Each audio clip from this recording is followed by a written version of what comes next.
आप देखना शुरू कर चुके हैं हिंदी लोक कथा फुर फुर मेरे यानी नवीन की आवाज़ में। एक बार की बात है, एक जुलाहा सूत काटने के लिए रुई लेकर आ रहा था। वह नदी किनारे सुस्ताने के लिए बैठा ही था कि जोर की आंधी आई। आंधी में उसकी सारी रुई उड़ गई। जुलाहा घबराया। अगर बिना रुई के घर पहुंचा तो मेरी पत्नी बहुत नाराज होगी। घबराहट में उसे कुछ न सूझा। उसने सोचा, यही बोल दूंगा, फुर फुर। और वह रास्ते भर फुर फुर बोलता जा रहा था। आगे एक चिड़ी मार पक्षी पकड़ रहा था। जुलाहे की फुर फुर सुनकर सारे पक्षी उड़ गए। चिड़ी मार ने बहुत गुस्सा आया। वह जुलाहे पर बहुत चिल्लाया, तुमने मुझे बर्बाद कर दिया। आगे से तुम ऐसा कभी न कहना। फुर फुर कभी मत कहना। आगे तुम ऐसा कहना, पकड़ो पकड़ो। जुलाहा जोर जोर से पकड़ो पकड़ो रटता गया। रास्ते में कुछ चोर रुपए गिन रहे थे। जुलाहे की पकड़ो पकड़ो की आवाज़ सुनकर वह घबरा गए। फिर उन्होंने देखा कि अकेला जुलाहा ही चला आ रहा था।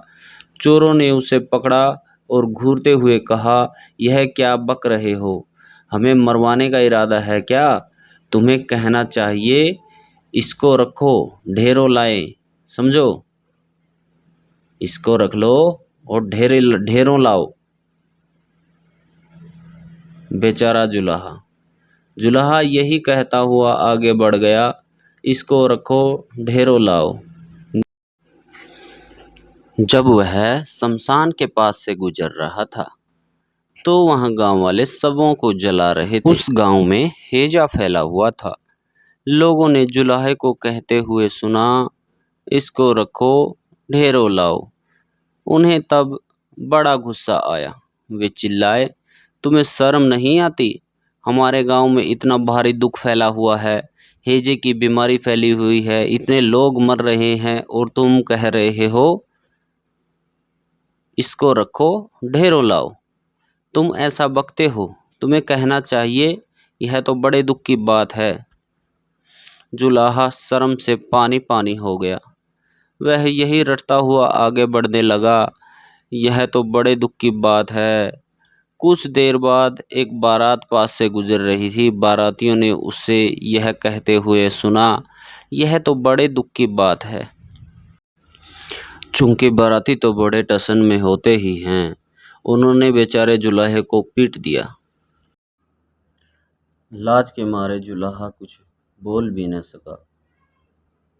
बड़ी मुश्किल से उसने सफाई दी तो उन्होंने कहा, सीधे से आगे बढ़ो और हाँ, अब तुम यह रटते जाना, भाग्य में हो तो ऐसा सुख मिले। अब जुलाहा यही रटता हुआ अपनी राह चल पड़ा। चलते चलते अंधेरा हो गया। घर से निकलते समय उसकी पत्नी ने उसे यही कहा था कि जहाँ रात हो जाए वहीं सो जाना। जुलाहा थक भी गया था, वह वहीं सो गया। अगले दिन जब सुबह उसके मुंह पर पानी पड़ा तब जुलाहा हड़बड़ा कर उठा। आंखें खोली तो देखता ही रह गया, यह तो उसी का घर था और अभी अभी उसकी पत्नी ने ही उसके मुंह पर पानी फेंका। जुलाहा के मुंह से निकला, भाग्य में हो तो ऐसा सुख मिले। फुर फुर। जुलाहा एक सपना देख रहा था। फुर फुर। मेरी कहानी आपको कैसी लगी? इसी के साथ आप सभी का धन्यवाद।